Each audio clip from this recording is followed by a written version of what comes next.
Tom Campbell here. If you find something of significant value in our videos, please consider supporting their production through our Patreon account or through a one-time donation. The links are in the description below. Thank you and enjoy the video. Thank all of you for the support that you've given MBT events and Pamela and I to try to help us keep producing material for you. So thank you very much for that. It's very much appreciated. It's very necessary, and we can't thank you enough. Secondly, let me give just a very short description of where we are with the experiments. Now, a video was just released a couple of days ago that kind of gave an update, but in case you missed that, we are getting closer and closer. It's been a long, I don't know, torturous isn't quite the right word, but it's been a long slog uphill trying to get these done. Mostly it's been the learning curve. It's been, getting the right equipment. So we'll buy a piece of equipment and turns out that that's not quite the piece we needed. We needed something a little different. So it's the lack of experience of the team. They've not done this before, so they're learning bit by bit as we go. But it is getting closer. Every week we have a staff meeting, and every week we are another step closer to having results. So maybe by the end of the year we'll have final results. That looks promising by now, but I've promised things like that before and it's taken longer. So I just let you know that it is in progress, making progress, and we will get there. We now are creating entangled particles, measuring both the two parents and then the entangled, what do they call it? The idler and the signal, which is the particle and the entangled particle. And we have just a few more things yet to do, but I think the harder things are behind us. The rest of it won't be quite as hard. We have to get our coincidence timing circuits honed, try to make them as tight as they need to be. Then we need to put our detector on a device that has a little motor that moves the detector around, so we can move that across the X direction of the diffraction pattern, of the interference pattern. And those are things yet to be done, but we'll get there. So we're still working on it, and we will have results, and however those results come out, I will be putting out videos and audios immediately telling you how they come out. So other than that little announcement, which is something usually almost everybody's interested in, we'll just open it up for questions. All right, Tom, thank you. It was exciting to see Farbad in the lab, and so excited about the equipment and what was happening. The enthusiasm is just off the charts, so that's really nice to know. Let's start the questions with Michelle. Okay, in a recent video, the title was an update on the 3 spiritual paths. Tom said that the LCS has stopped talking to a woman on the path of surrender. And I felt puzzled by this fact because, according to what I understood, the lady was familiar to receive messages from the LCS. So I was wondering why the LCS would prefer stopping talking to her instead of explaining what was the problem that she was facing. Okay, well, first of all, that was because she was depending too much on getting information from the larger conscious system in order to make her choices. you know, we make choices. That's what we do as consciousness. And we have to make those out of our own free will. And she had gotten to the point where whether she moved, whether she took this job or that job, you know, what her diet was, most of just even everyday choices in her life were done in consultation with the LCS first. So she was no longer really taking charge of her own life with her own free will. She was letting the LCS tell her basically what to do and how to do it in almost every aspect of her life. So that was the fundamental problem. The reason that the system just stopped with the communications was because they wanted her to figure out what the problem was. Wanted her to figure that out. If it just said, the LCS just doesn't want to make all these life choices for you anymore. You need to make those on your own. It could have said that, and she might have gotten that. But, we tend to justify things in our intellect to say, well, okay, I'll make these choices, but still, LCS, is this a good thing or a bad thing? Am I on the right track or in the wrong track? So I think the system thought that it was going to be easier if it just forced her to make choices on her own, get herself together, decide who she was, where she was going, what she was doing, and have to do that on her own without help. Because what happens if there's somebody who's used to their help and you tell them, well, I don't need to give you so much help. They agree to that, but then they really keep asking and keep, they just change their methodology, so to speak. So the system must have come to the conclusion that that's what would have happened in this lady's case. So it thought the best way to handle it was just to let her have to make choices about what she did and where she went and how she did it. That gave her a chance to basically take control of her own life again and not just be, a devotee, if you will, but rather be in charge of her life. That was better. Now, had she been 65 years old or 70, and she was just a devotee, and she already had a full life that she had taken charge of and whatever, that would have been different. This was a young girl who hadn't yet really made her way in the world yet, and she was, giving up her choices much too early in her life. She still needed to be in charge of who she was and what she did and why she did it, not just, I do this because this is what I'm supposed to do. Okay. Yeah. Thank you. Mm-hmm. The other question is short. I expect to be shorter. It's when we receive a data stream, this data stream, especially with where we feel like now we are in some sort of reality. So there is some imagery, video. I don't know exactly how to express that. Can we always assume that the data stream comes from the LCS? If not, which other entity would be able to provide such a data stream? Okay. In general, I would say just assume it comes from the LCS. Now, we could build a structure between the LCS and us and say, well, it comes from your higher self who's in touch with the LCS, or it comes from, the circle of adept masters and who are in connection with the LCS. We could build structure between us and the LCS, but that is mostly conjecture. It would be better just to consider that the information that you get is just coming from the LCS. You're connected to consciousness. That keeps it simple. It doesn't put, we don't need middlemen in the path for us.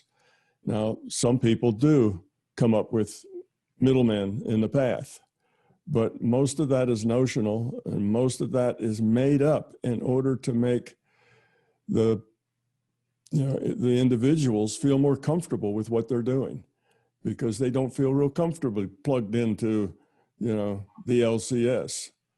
That seems like too big a step for them. They'd like to talk to a division head, which talks to a vice president, which then talks to the president, because just talking to the president is just too much to bear.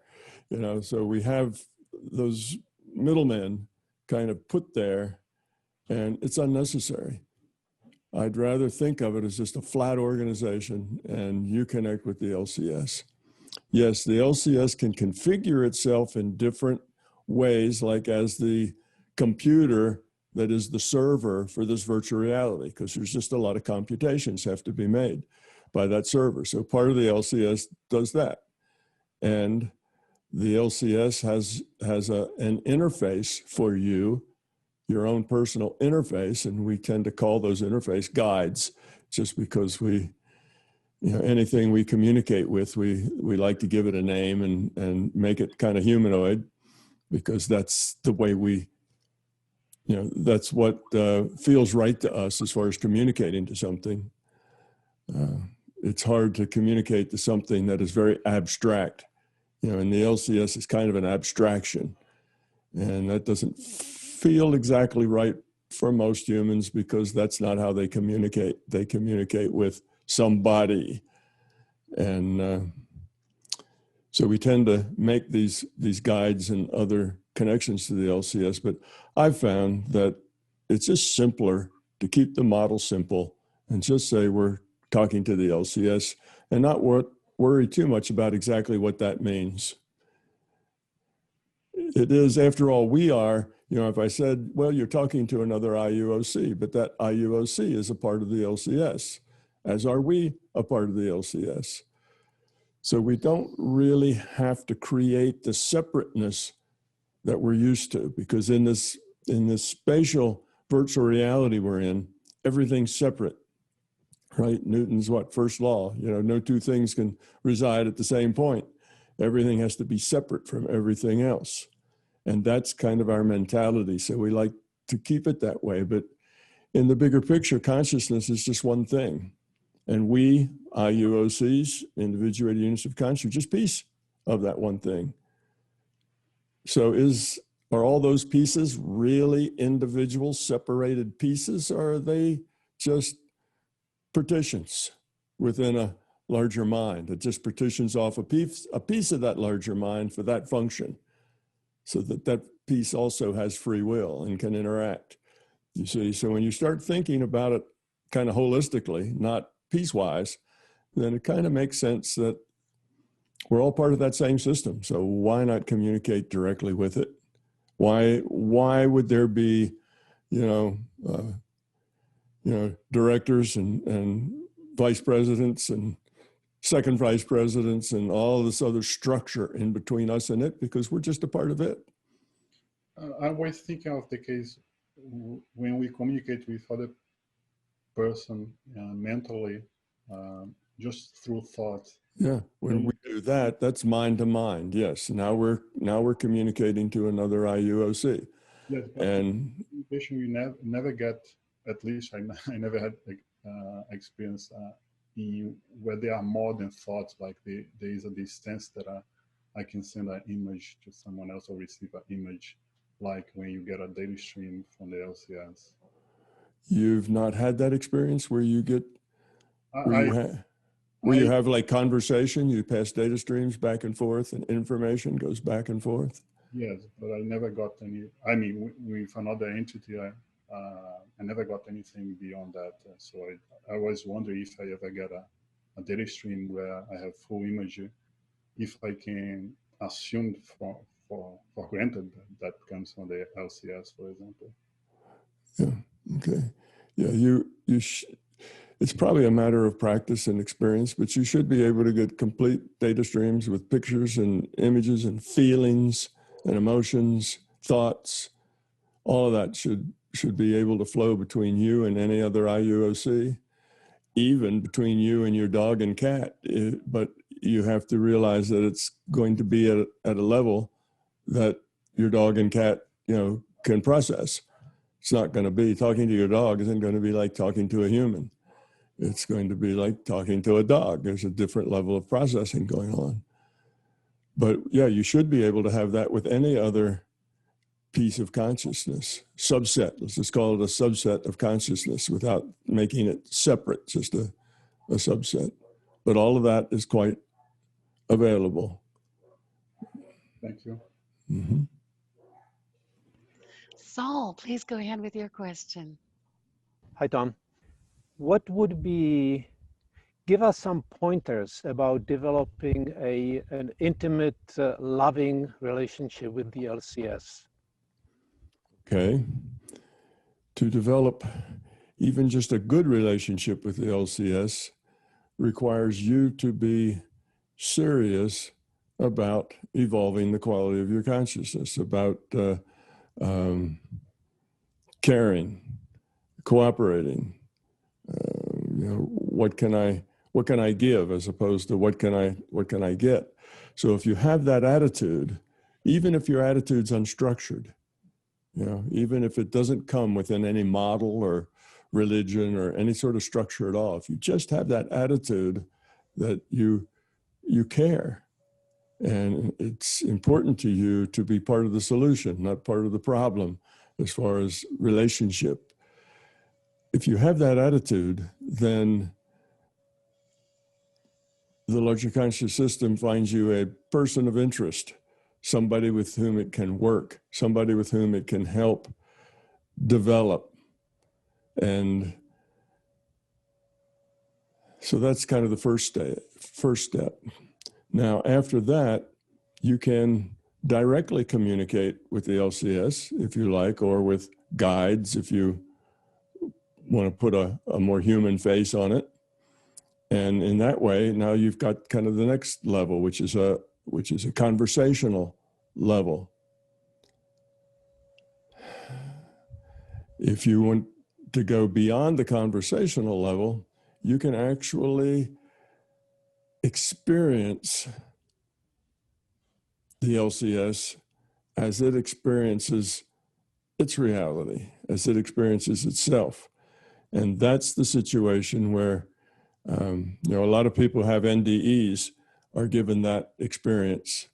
I shouldn't say a lot, probably 30% or so, where they're drawn to the light, and then they're engulfed by the white light, and then they become it, and they lose their own identity. They're no longer Joe Schmo. They are one with everything, and they feel love, complete and total love, and they are love, and they feel surrounded by love and giving love, and they're one with the leaves and the trees and the animals and other people, and they have this huge sense of connectedness to everything, and without really having a specific identity at all. They identify as just being one with all that is. So that then is probably as close as you can get, in various levels of interacting with the LCS. Now that experience, thousands of people, tens of thousands of people have had that experience. It's not that hard to get. Many of the Eastern traditions, that experience is the endpoint. That's the samadhi, or whatever their Sanskrit word is for it, where they get to be one with reality, one with what we call the LCS. And generally, you see the person sitting there with their legs crossed in that lotus posture and a big grin on their face or whatever, as they just sit there in that sense of, I don't know, awe, sense of being one with everything. It's a very big experience, one that you don't forget. Now, I don't find it necessary to do that all the time. I find it's too profound an experience for me to lessen it by doing it, every day. I visit that space, maybe once a year or so, just whenever I feel like I need to. But don't just hang out there. It's not, to me, a place to hang out. It's a place to experience, because what we really are about in this life is dealing with the things that happen to us here and making choices. That's really where the rubber meets the road. It's just sitting, in a state of bliss feels good, but it's avoiding the real work that needs to be done here, which is giving and caring and cooperating and being a part of things and embracing life and people and sharing. That way we share our quality and we help pull other people up. So I see that as an occasional thing that as you want it or need it, you can go access, but it will come to you, I guess, when you're ready for it and when you ask for it. Often just asking for it is the way to get there. Just to have if you and the LCS already have a good working relationship and you've been a serious, seeker for some years, and you just ask the system, what is it like to be love? What is it like just to be a part of everything, to be aware of my oneness with everything? And then just open yourself up to it, and it'll probably happen. So it isn't really much harder than that. Thank you. That's encouraging. Yeah. Yeah, but the system will give that experience to those that will be able to process it and will use it and will grow from it. And I think when the NDEs get it, it's not so much that they've earned it as it is that they're going to share it so that lots and lots of people will hear of that and get that description and have that idea that maybe there is something outside of this physical that is fundamentally love. So that's a good word to spread. So I think the NDEs get it because they're part of the process of spreading that viewpoint. The people who meditate very, quite often and seriously, they get it because they basically earn it. They get to the point that they know how to open themselves and become a part of that and just sit there and be and kind of merge with it. That's a practice they've learned how to do. Thank you. Mm-hmm. Miguel, your question. I have two questions. One of them is maybe a bit specific, and I'm sorry if it's not of generic interest. The other one I think is more generic. I have always had a great fascination with the parallels between MBT and transcendental idealism in terms of philosophy. And I find MBT unique and totally groundbreaking because for the first time it translates and demonstrates in scientific terms and methods what philosophers from transcendental idealism like Kant, Schopenhauer, and Hegel have been trying to argue for since the 18th century. And in fact, since Plato in the 3rd century BC. And transcendental idealists and later phenomenologists like Edmund Husserl argued that our experience of reality, what in MBT perhaps we would define as PMR,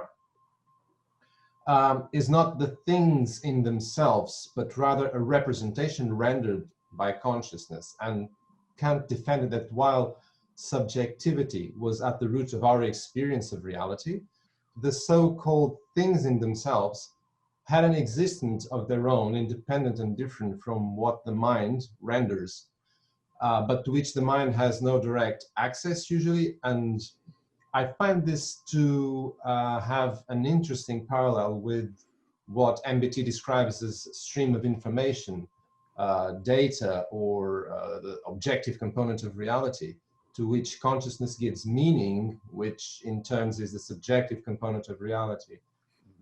And transcendental idealists state that our experience of reality is made possible by a priori structures of consciousness, like space, time, cause, effect, unity, totality, which are not features of reality, but rather structures of consciousness that need to be in place before empirical experience is even possible. And my question is, according to MBT, are space-time, cause, effect, unity, totality, etc., transcendental in the sense that they transcend the experience of reality, features of consciousness that need to be in place in order for us to experience reality the way we do? Because you speak of rule set, I'm not sure if this is regarded as structures of consciousness, how it relates to that. So that's my first question.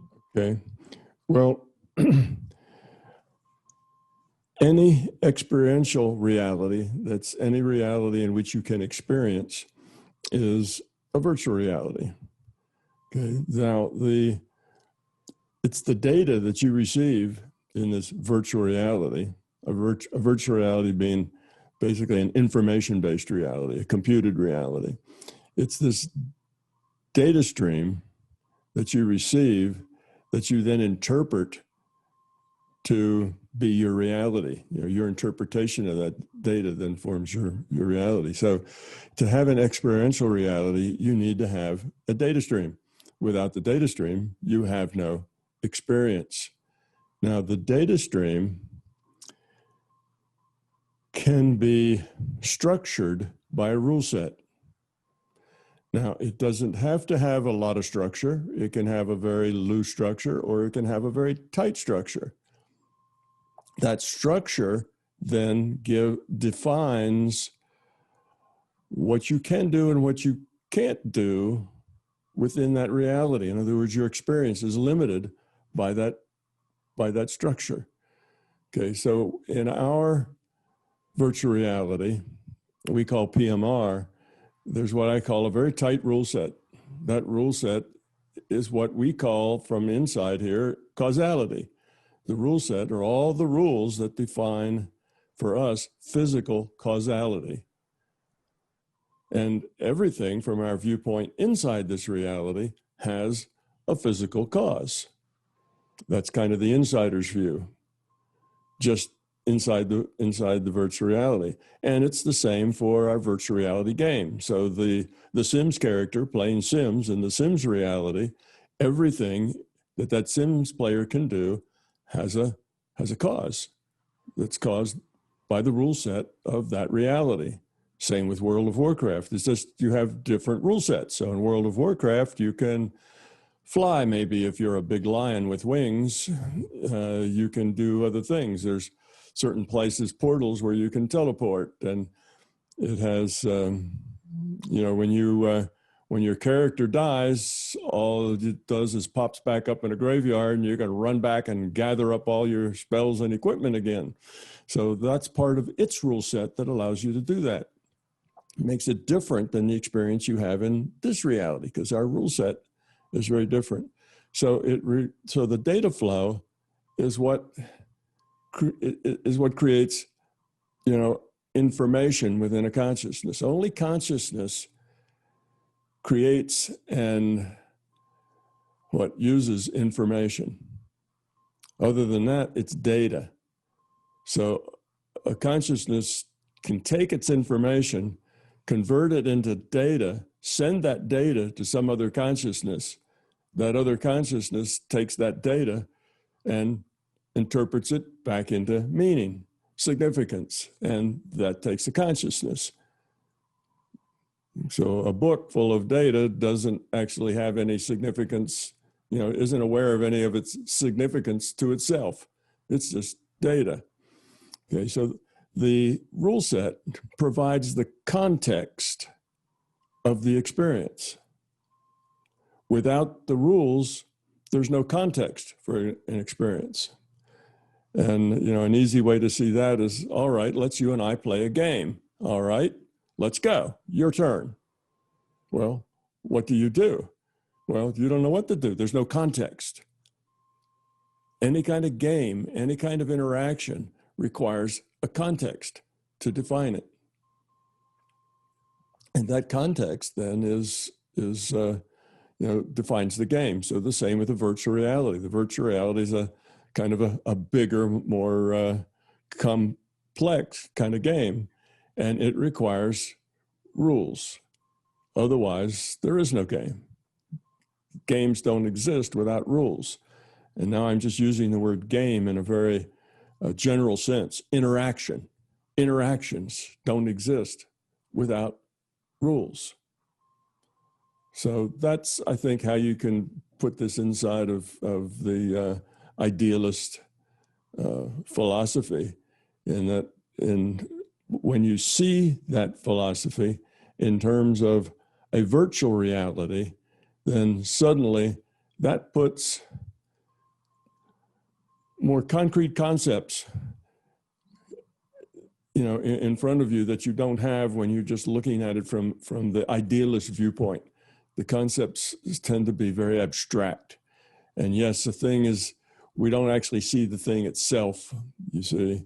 Well, so we're in a virtual reality. That makes easy sense. You know, it makes good sense. The thing itself doesn't exist. It's just information is the thing itself. We just see a pretty picture.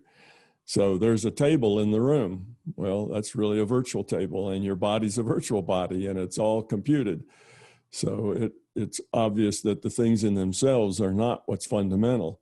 What's fundamental is our interaction with those things, what we make of them, the significance, the meaning that we give to them, and the rules that allow us to interact. No, we cannot walk through the table. We have to walk around the table. That's part of the rule set that provides the context for our interaction. So yes, my MBT fits very well into that group of philosophy that you outlined. You know, it's squarely in the idealist camp, but because it's in the form of a virtual reality model, it's not so abstract as the philosophy would have it. It's more easy to see how these things are done. You know, how do they get that way? Why are they that way? Instead of the abstraction of, well, that's just the way they are. It's like, well, it's being computed. There's a computer someplace that's computing these data streams and sending them to you. That's what it is. And you are just a piece of consciousness, and you're getting this data and you're interpreting it as to your reality. So that kind of puts more, I don't know, more concrete flesh on the idealist conception, and takes it out of being totally an abstraction to something that we can interact with. So my model is basically a model of consciousness, and all of the things in my models are simply metaphors. And each metaphor is there because it represents a fact of consciousness. It represents something that consciousness is or does. So that's why it's there. But it's just the metaphor is the thing that does those functions. So the LCS is a metaphor for source. And the individuated unit of consciousness is a metaphor for what we recognize as ourselves and other people. You know, conscious chunks of consciousness with whom we can communicate and interact. And the free will awareness unit is a metaphor for that part of our larger consciousness that logs on to a series of experiences. So I don't know whether that helps or not, but yeah.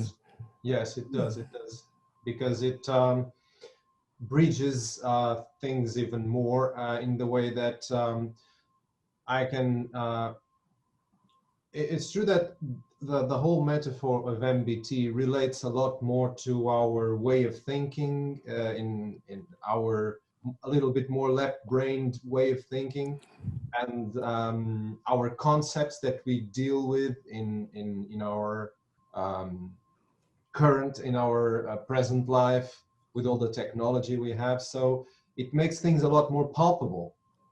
It does, because if this was 50 years ago, it wouldn't help that much because it would be just another abstraction. But because this is now and not 50 years ago, we have all sorts of virtual realities of which we can partake. And if anybody has gotten involved with or used a virtual reality, they realize that they can be very, very convincing and very, very real. Particularly the ones that have the moving platforms, the pressure, the touches, the puffs of air, has the odors, all of that sort of thing. If you put all that together, it is extremely convincing to the point that you really can't tell the difference between that virtual reality and your physical reality. One seems more limited because you know that you can stop and walk away from that virtual reality, but when you're in it, they seem just as real as being there. And with that experience comes our ability to take the concepts out of complete abstraction and put them into something that we can experience, not just think about. So that's why this particular set of metaphors works well for us now. And that's why smart people like the Buddha and Albert Einstein and others got kind of stuck in their description with very, non-concrete kind of concepts. They had to be airy. They had to be just conceptual things.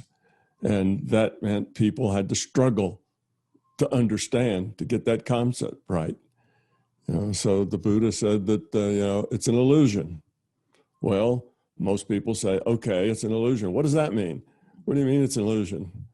How do I make sense out of that? Because people are always trying to get context in which they can relate their experience to their abstractions in their minds. And fortunately, today, we have virtual reality as a real thing. So it's a step that we can use those experiences to make this a lot more understandable for people who have a hard time struggling with abstractions. Thank you, Tom. My other question is,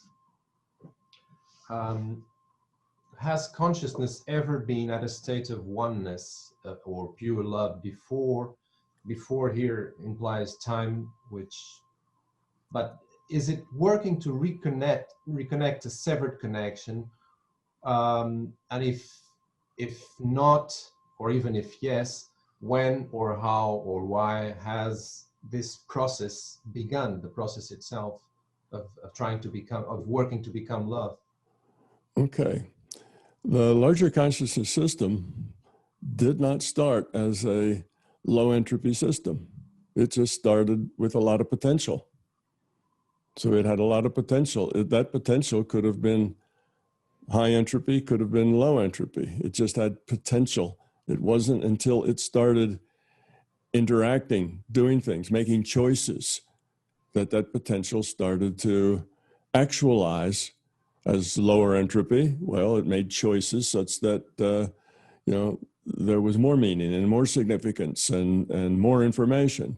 Or it could do high entropy choices, in which case there's maybe less meaning.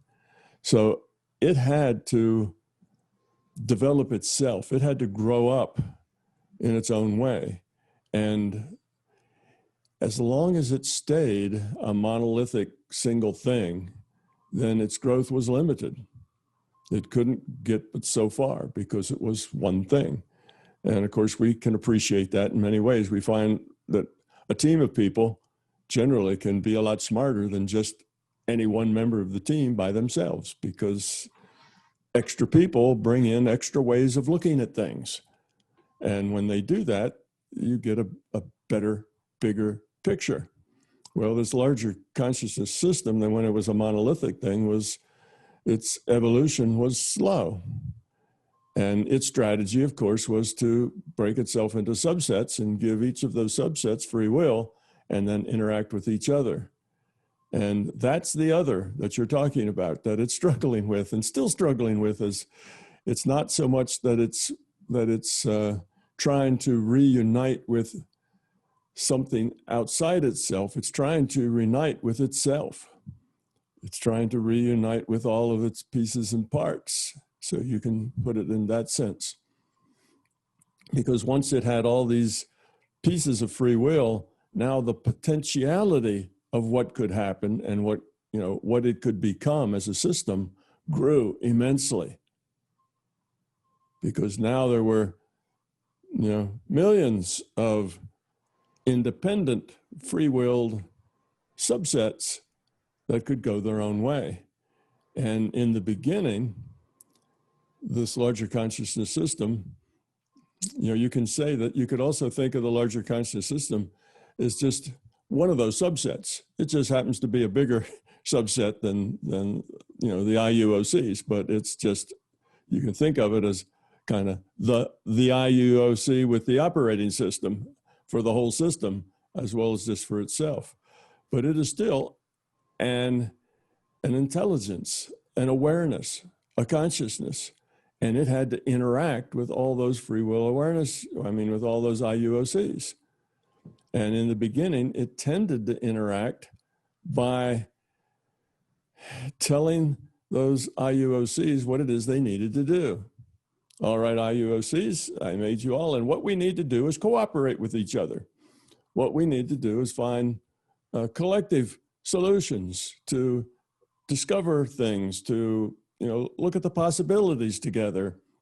We need to see what we can form as a group. What can we become together?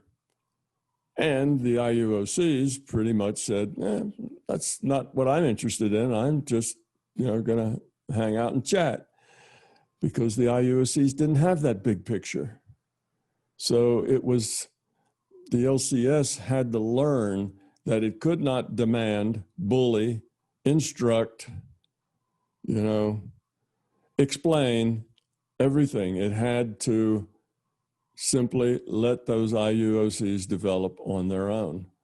In other words, the best it could do for them was just love, caring, support, be the support, produce an environment in which the IUOCs could more likely grow up.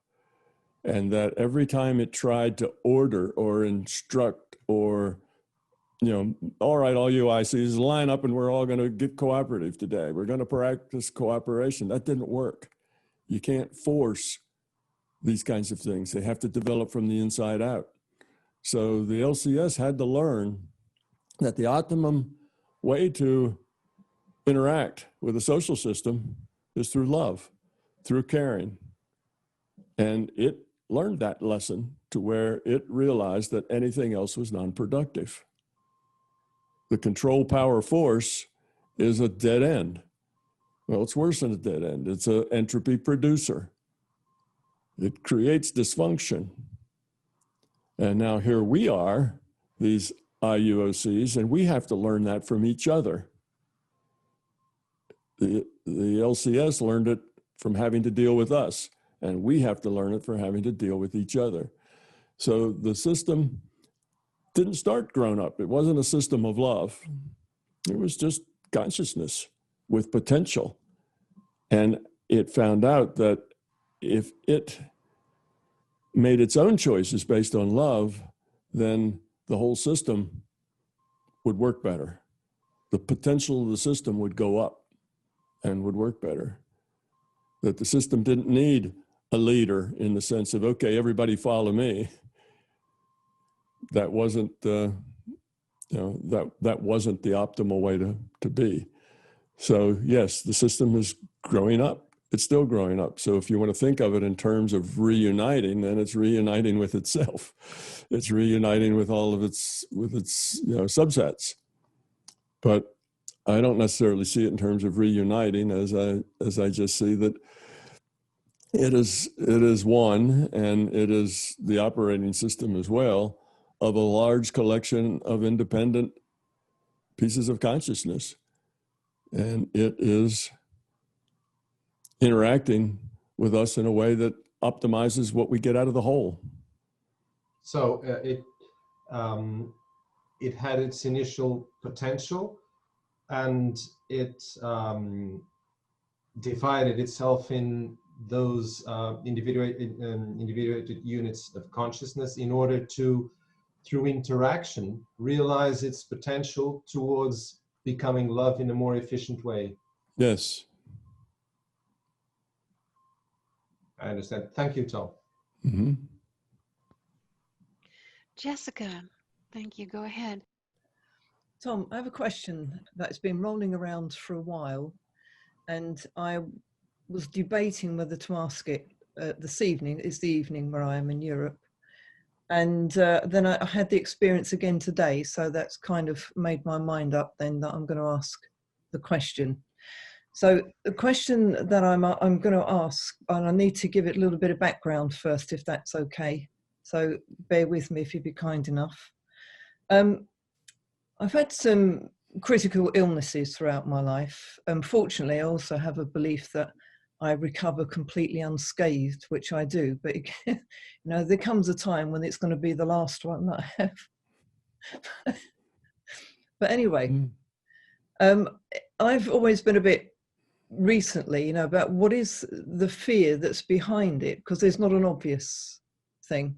But obviously, all these things, if they happen physically, there's going to be a fear behind it. And I actually work with identifying, resolving fears for people. So I understand that aspect of it. So I asked the LCS, and I don't bother writing things down anymore. You know, I get a lot of dreams and stuff like that, but I just had a very serious, genuine question to ask. And I know that those ones tend to get answered if they're important for me to know. So I asked the question for the LCS, show me the fear that's behind these health issues. And for the first couple of nights, there was nothing, or I didn't notice anything. It doesn't mean nothing happened, but I didn't register anything. And then the third time I asked, it was about early hours of the morning, and I suddenly woke up with this most horrendous feeling, the worst I've ever remember feeling in my life or experiencing. And I was almost tearful, and I'm not that kind of person at all that gets tearful, you know, because I'm upset or I'm afraid or anything like that. So it was very out of character, but it was almost overwhelming. And I thought, have I just picked up something when I'm asleep? You know, has London been blown up or something like that? It was something like that kind of enormity. Mm-hmm. And then I suddenly thought, it's the answer from the LCS. I was being shown what it was. Instantly disappeared. So I took that from the LCS as being a confirmation that that's exactly what it was. It wasn't that I'd resolved the fear, but it was just saying that's it.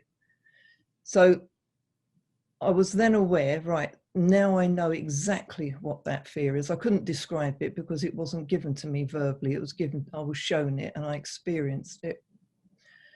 And normally, when I'm working with someone and I'm dealing with a fear, you can get to it very quickly, because the biggest issue usually is when you have an ego that's supporting a fear, and it will give all kinds of reasons for it and you know, do all kinds of stuff describing it and justifying it. And it's easy to get around in the sense that an ego, when it's doing something like that, has one facet to it. So it tends to think in a linear fashion and only in a logical kind of fashion. So you can ask questions around it that it can't process, and then you can get straight to the heart of the matter or the being of the matter. Well, of course, it's very difficult to do on oneself, because I would be asking my ego how to get around my ego and my intellect, which would be a bit like asking the fox to take care of the chicken run, you know. So I remembered quite recently when I got into your work about what fear tests are when you have out of bodies. And I'd been stuck for years not realizing I was having fear tests. So I took your advice and I just objectified them and thought, oh, well, you know, come on then, let's have this one. Well, I went through some horrendous fancy fear tests, but they were absolutely all right, because as soon as I got through them, they dissipated. So it occurred to me that I should perhaps do this with this fear, that not be it, even though it's on a being level, and it feels like something that's really quite ancient that I've been dragging around with me, almost like the ghost of Christmas past, you know, with all the junk that they carry around. And And I didn't get anything else until several weeks ago. And then I got that same horrendous feeling again in the early hours of the morning. I live alone, so it's not an issue. And I focused on it with my intention, but not allowing myself to identify with it, but just observe it. And then I wasn't sure how to go on from there, how I'm going to resolve this. I don't want to miss this opportunity, but I can't conjure it up at will. And I was debating today if I should ask you about this, because I wasn't really sure how to articulate it. And then I had something to do today. I had to ring the bells for a church bells for a wedding, not that that matters. But I'd had a really busy day, and I thought I'm going to have 5 minutes and just shut my eyes for 5 minutes. And just as I was coming back into this reality again, it was there sitting on me again, just like waiting, like some big fat kind of Buddha thing going, come on there. So I realized then, well, that's probably just a little nudge that I should ask you this question this evening. So I'm sorry it's been a bit long-winded, but the question around it is that a valid way to process that fear at this stage? I really feel like I've got an opportunity now that I may have waited at least this lifetime for, and maybe more, and I've almost got it in my hands and I'm ready to go for it. So I'm not identifying with it. It's not pretty and it's not a lot of fun. So I would really appreciate your thoughts and your advice on that, please. Well, you know, fears have different sorts of roots, and yours perhaps has more of roots in belief than it has in ego. Mm-hmm. And I think you have a sense that you're not going to succeed, you're not going to do something really worthwhile or grow or learn unless there's something dramatic pushing you, something dramatically jumps into your life, and you know, somebody throws a grenade under the tent and it explodes, and now you have to deal with it, you see. So that's the kind of motivation that you need. Without any grenades being thrown under your tent, well, life is just good, and you just keep on going on, and you don't feel so much like you're going to do anything really, really worthwhile until this grenade comes flying in under your tent, and then suddenly you get down to work and start doing things and start acting and start learning and growing, and things start to come together. So your life is kind of based on some big, scary, traumatic, horrendous event that you have to deal with, and you use that as like a slingshot to grow. That's your growing power. You take these awful situations and turn them into growth. Now I got that growth under my, into my bag. Okay, I've got that. Now, what's next? Well, now you're waiting for the next grenade to be thrown under your tent and explode. And with that, part of the fear is not being able to make that growth step unless you have some explosion that pushes you there. And the experience you've had with multiple serious health issues, and they come and you overcome them, and then they go away, and then another one happens and you overcome it and it goes away. That's part of the same thing. Those health issues are just part of that grenade being thrown under the tent that pushes you into growing up. And that's kind of the way you have dealt with life and growth, not in a steady, working on the problem kind of a way, but in a series of explosions is the way you deal with things. And behind all that is a fear that you are not going to really do anything. you're not going to succeed. You're not going to grow up. You're just going to stay the way you are, and everything will be the way it is, but you're not going to make a whole lot of progress. In other words, everything may feel all right, but you won't feel like you're really evolving to the degree at which you could, unless some big scary thing is behind you, chasing you all the way into that newer understanding. So the fear is that you can't do it just by yourself. That just left alone, you're not going to make that much of yourself. You're just going to sit and do whatever you do, and it might be fun and whatever, but then it will grow boring, and then you'll feel lost, and nothing much will happen, and you need something to explode in your life. And that could be a health issue. It could be some other sort of thing. And that's just the way you have configured your mind, your consciousness about how you move forward. Well, there's other ways to move forward besides one explosion at a time. That's just your own choice. So you could do that differently. Mm-hmm. But this is kind of the way you work.